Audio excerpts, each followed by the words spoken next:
2024. We hope that you're doing well and keeping safe from wherever you're tuning in from across the country. You're watching EBN Prime Edition, the end of a very long holiday that many people have enjoyed, and tomorrow it is back to business. However, we've got a lot of business to talk about tonight as we take a look at stories making headlines across the country. So let's get started with the highlights. Full-blown paralysis. Clinical officers join medical officers on strike, which threatens to cripple hospitals. 3 bandits gunned down by police in Turkana County following confrontation with the security officers. War against corruption should begin with you. Stakeholders tell public institutions.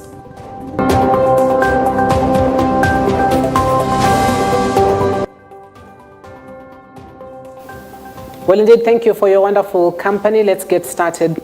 Now, the Kenya Medical Practitioners, Pharmacists and Dentists Union, KMPDU, says it is ready to prolong the strike if the government is not interested in addressing its member concerns.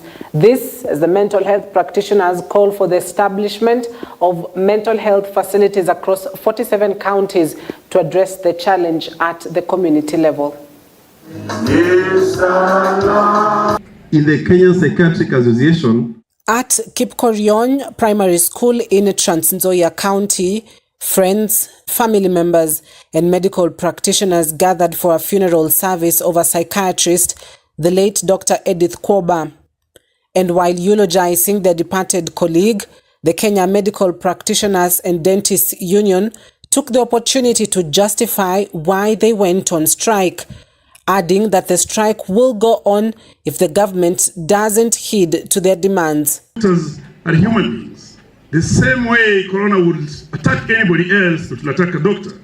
The same diseases that live with us live with the doctor. The same bills that we pay, the doctors pay to. To ask your leaders that the strike that is ongoing, that the government has been, that we just recently joined, should not go for 200 days because we are ready to go for 200 days. It should not go for 1,000 days because we're ready to go for 1,000 days. We do not want a situation where we have to suffer in the hospitals, where we have to be in the hospitals only to certify that somebody has died. Meanwhile, in honor of the late mental health champion, mental health experts have called for the establishment of mental health facilities in all counties to address the challenge at the community level. Many days navigating the challenges of medical school. To her distinguished career as a psychiatrist, Dr. Kwoba's dedication and passion for her profession were evident to all who crossed her path. And creating systems to expand care for mental health in the community and for creating new opportunities for people. And I think that legacy is going to continue. all the duties that she undertook them with conviction, with a focus towards results. The deceased was the founder of a recovery center at the Moi Teaching and Referral Hospital in Eldoret that offered skills to patients who had recovered from mental health challenges before their integration to the community. In the Kenyan Psychiatric Association, now, still within the health sector, the Kenya Union of Clinical Officers, KUSO, has announced that the strike commenced this Monday, April 1st. In a statement last evening, KUSO said that the strike has been prompted by a prolonged neglect by the government in addressing critical matters that affect them. Now, the neglect, KUSO added, directly impedes the delivery of quality healthcare services and further undermines the implementation of the universal health coverage. Some of the demands they want to be addressed include the issuance of confirmation letters for permanent and pensionable positions for their staff members. They also want what they term as systemic flagrant by the Public Service Commission to be addressed. Wednesday, that is that of this month, of April, all the clinical officers from this country, we are inviting them to Nairobi so that they can come and try and see if probably the Ministry and Council of Governors will be able to give them the answers that they have refused to give us. Despite court orders mandating engagement and a resolution, the Council of Governors has repeatedly failed to cooperate, leaving us with no recourse but to escalate our action. It is our position that the Ministry of Health adhere to 2020 approved internship staff establishment guideline by the Public Service Commission. For 6 years, this person does not have a pension, is being paid half pay. You don't have annual increments. They are basically losing their 6 years of service just like that. As a matter of fact, some have not seen promotion or even redesignation since the devolution began. The governor of Kirinyaga, Governor Waiguru, who is the chair of the Council of Governors, has declined. And probably the reason as to why we're also having issues, we are having problems, is because she's the chair. She's the current chair of the Council of Governors. Service at 4,172 level 2. Also 1,217 level 3, 3,376 level 4, and also 14 level 5 facility will be disrupted. We have left Kenyatta, we have left MTRH, where clinic officers are actually the ones who are running those facilities right now. So for now, because of those who are critical, we are not going to affect Kenyatta and MTRH. But then if the negligence is going to continue, we will have to ask the patients to look for alternative, because now we'll have to withdraw everybody. Now, as doctors continue to strike countrywide, Mombasa County Governor, His Excellency Abdul Swamad Nasir, has asked the doctors in the county not to allow the problems with the national government affect the counties. Speaking in Malindi, Governor Nasir said there is no single month that doctors have received their salaries late in Mombasa. His Kilifi counterpart, Governor Gideon Mungaro, also echoed his remarks by saying that he also pays his salaries on time, hence the problem with the national government should remain with the national government. Nikamwambia hata kule Mombasa hakuna daktari ambaye kwamba anayecheleweshwa mshahara wake. Promotion tulifanya. Chache zile ambazo kwamba ziko njiani tunajaribu kuzimaliza. Kama ni madawa tumelipa watu wa KEMSA, tumelipa wale watu wa meds. Kama ni NHIF tumetoa chungu ya pesa. Tunawasihi na tunawaomba madaktari, haya mambo ya kusema ya kwa dhambi ya serikali kuu ibebwe na watu ambao kwamba wako chini, itakuwa ni dhulma. Mutakuwa mnawadhulumu hawa watu. Usikie madaktari hawaendi kazini, huijui la kwanza, hulijui la pili, yani mambo ambayo kwamba hayahusiani na watu wa county, hayahusiani na Abdul Swamad, hayahusiani na Mungaro, yenye kuhusiana na mambo ya serikali kuu, naamua tu kwenda. Mimi nitawasihi mulioko hapa, kwa sababu watu wakidhoofika afya zao itakuwa ni jambo ambalo kwamba si sawa hata mbele ya Mwenyezi Mungu. Tafadhali hakikisheni mnatibu wagonjwa. Nashukuru kwamba nimeona wanajaribu sana. Hawataki kupigwa picha. Kwa hivyo mkienda hospitali msiwapige picha. Wanaogopa kupigwa picha, lakini nimeambia wahudumie watu na wachana mambo ya Nairobi. Hapa ni Kilifi, si Nairobi. Na ile kesi yao wako na serikali kuu, wamalize na serikali kuu. Mimi na Abdul Swamad hatuna kesi na hao. Kwa hivyo waendelee kuhudumia wananchi wetu. Now to security issues, 3 bandits have been killed by police officers in Kalemunyang, Loima Sub-County, Turkana County.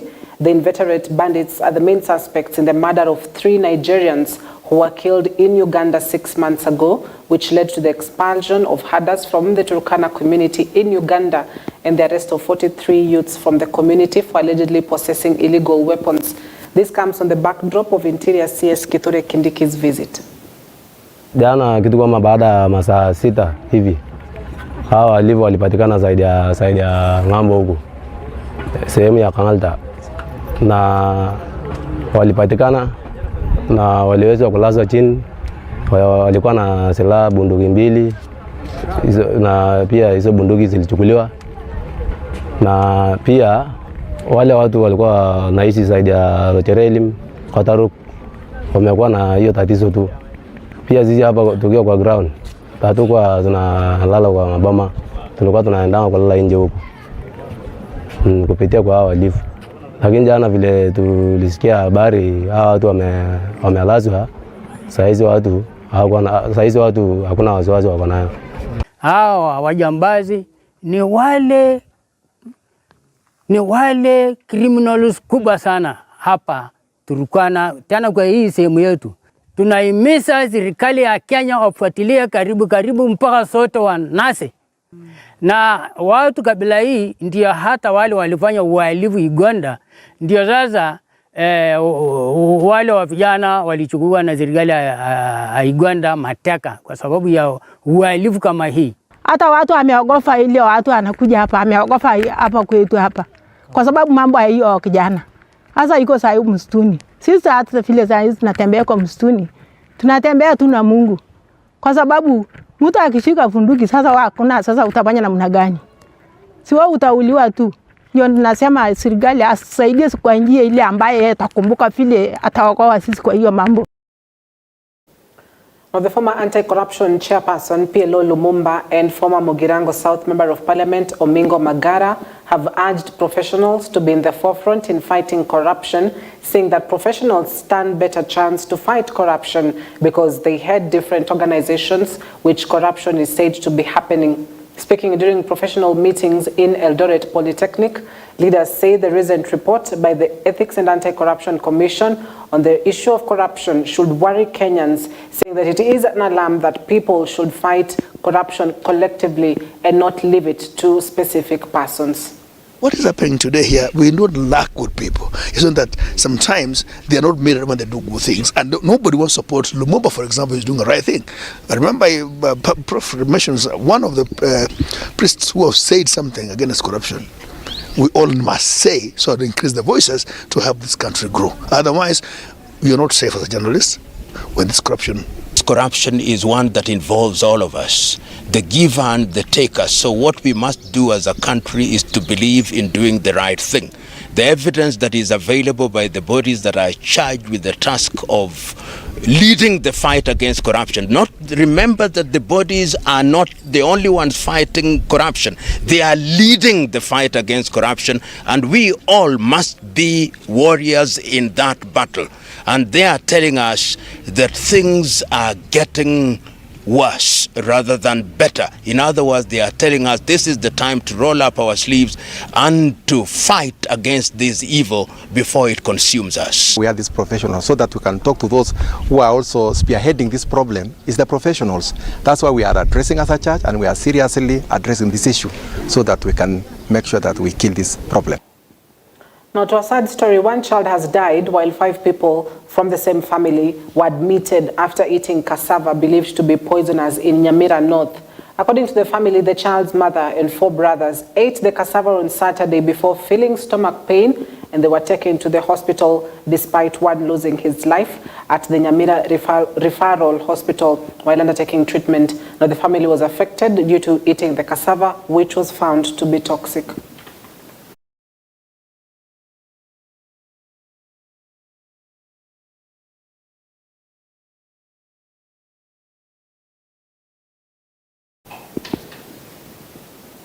And of course, that is a developing story that we continue to keep tabs on. When we get the latest details, we will inform you on that. The acting chairperson of the Luo community in the country, Nicholas Kisara, has called for solidarity between the community throughout Mombasa County and its suburbs so that they can take aggressive steps. Kisara has called on the Luo community in the country to cooperate closely to ensure that they succeed.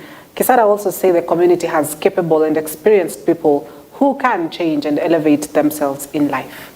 We have a dream of making sure that each and every one of us finds a house where he or she belongs. Luo Caucus is going to give us that home that is welcoming, not caring about what your social status is, where you are coming from, or who you are in the society. Our main aim is to make sure that all of us are united under one house and then we live together. Our coming together is not only going to come during difficult times, but also at times of having fun. We want to make sure that we benefit each and every other economically, socially, and also making sure that we have a backing of one another. The members of the caucus consist majorly of anybody who is associated with Luo fraternity. Either you are a Luo by birth or by marriage or through an association. Yes, it is a global world that everybody has enjoys the freedom of association, and that's why we have everyone together. We have a larger percentage of the members based in Mombasa, but we currently spread wings to Kwale, we have Nairobi and Kisumu. We also have members who registered as far as Homa Bay who are currently with us here. The registered members by the end of yesterday was 210 members, but it is still an open. We expect more people to keep on coming in because of the dream that we are having to make sure that everybody feels at home with us. The caucus is now 3 months old, but we are having official launch today. The idea came in last year in December, towards the end of last year, but within a span of 90 days, the members are now overwhelming. I can tell you it's the latest baby in town, but coming up very fast. This is a purely apolitical, non-political group. This is a Luo caucus grouping that is coming up for the basic needs of interested parties. And the interested parties here, first of all, we have heard that one, you have to be either Luo or affiliated to a Luo. So we are trying to look across the Luo nation from various parts. Of course, you're based in Mombasa, but it's across the country who has the same interest, who will want to be served equally without any kind of favorism or being categorized in some groupings. So that is the basis of this new beginning in this caucus. As the SG has said, we are going to be having so many arms in the grouping. Probably one of the big arm is the investment part of it. We'll also have an arm where we want to remember those who are less fortunate in the community. We also will come in heavily on matters of course, bereavement. When you are at your lowest moment in life, you need your people, you need people around you, and that will be just part of it, but not the whole core thing of this grouping. Transport activities were temporarily disrupted in the Koyonzo market in Kakamega County due to clashes between police officers and citizens. Due to the killing of 2 night guards in the market. The angry residents confronted the police officers before overwhelming them and storming the Koyonzo police station, destroying police car and property inside the station. In addition, residents led by Shadrach Mutola and Lawrence Ochieng are enraged by the incident where bandits attacked some shops in the market and killed 2 porters. The residents have also complained about the decline in security in the area, pointing a blame finger at the police officers from the Koyonzo police station for what they say has been negligence in their work and want them fired. Police must go! Police must go! Police must go! Police must go! Police must go!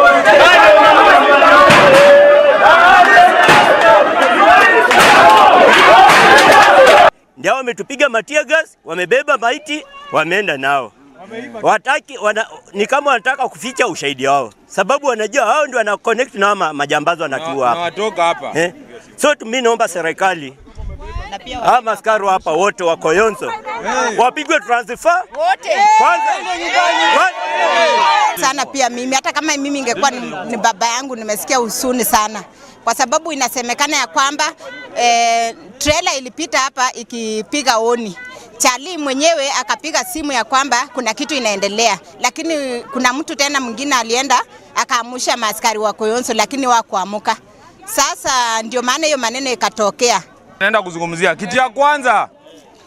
Mimi niko sure wezi iba hii Koyonzo kama maaskari wajajua. Kwa sababu wezi niambia wamepora ile duka wakaua watu wakapaki vitu wakaenda kama maaskari wajajua. Mimi nilikuwa naomba hivi, kuanzia leo kama mbunge Oscar Nablindu unasikia, hii police station yote askari watolewa hapa.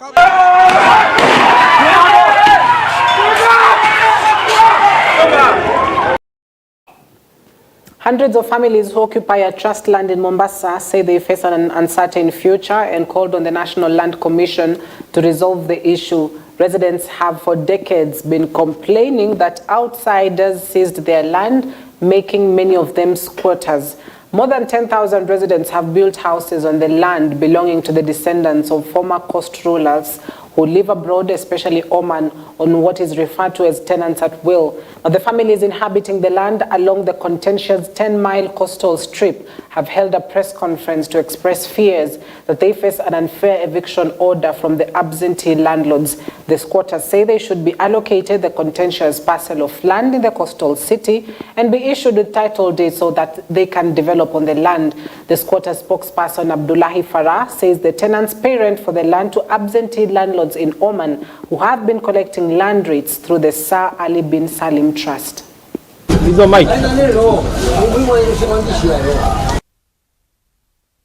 Walipofaulu kufanya ile family trust, wakazigeuza zile title zile za zamani wakazifanya hizi mpya, wakaandika SBS.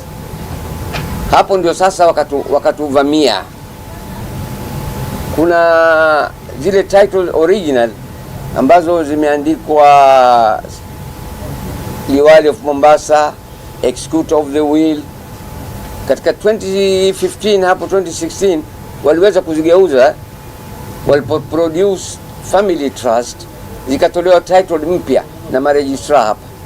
Katika mwambao wa pwani kutoka Lungalunga mpaka Kismayu, hizi ni ardhi zote ambazo zilikuwa zikitawaliwa na Sultano Zanzibar ambao jamii yao ni El Busaidi, na wao wamekalia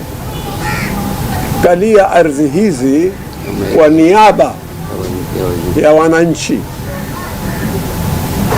Utaona katika title deed ambayo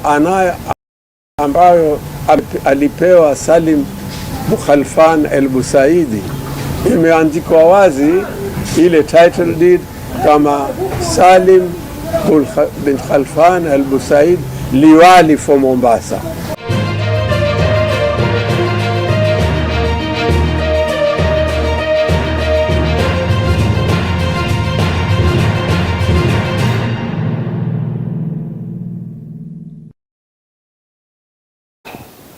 To sports, Beatrice Chebet led Team Kenya senior women on a 5-place sweep on the 10-kilometer race as Jacob Kimplimo from Uganda joined the athlete who have won the 10-kilometer senior men's title on a back-to-back.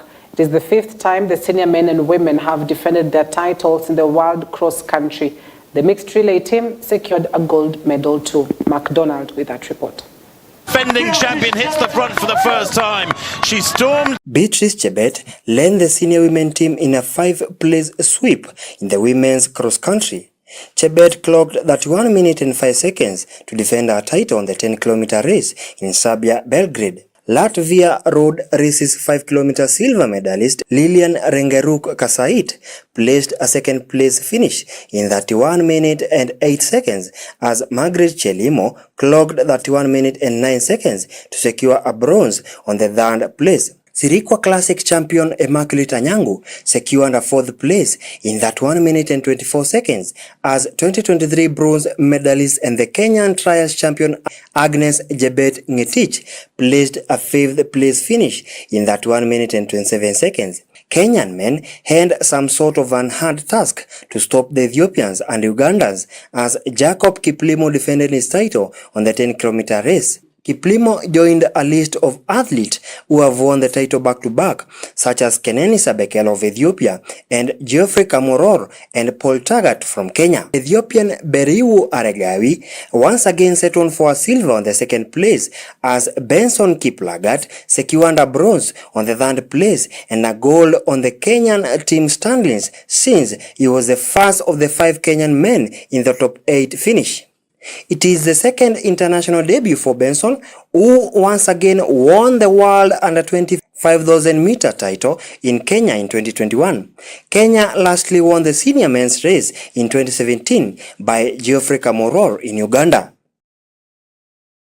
But the Ethiopians have got a mountain to climb here to get back on terms with the Kenyan. The mixed relay team claimed the gold title in an average time of 22 minutes and 15 seconds, as Samuel Kibathi and Matthew Kipkoech claimed a gold and a bronze title respectively on the junior 8-kilometer category.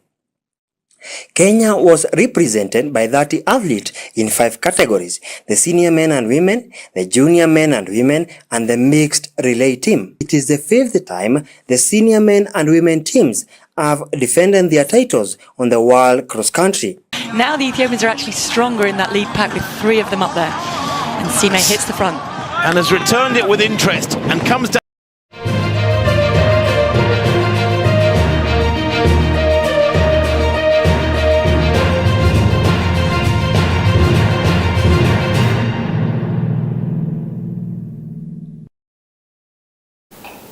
All right, so we wrap our broadcast at that point. Thank you for your wonderful company. I'm Cynthia Nanjala. Do enjoy the rest of your programming. See you tomorrow morning at 7 a.m. on Morning Live.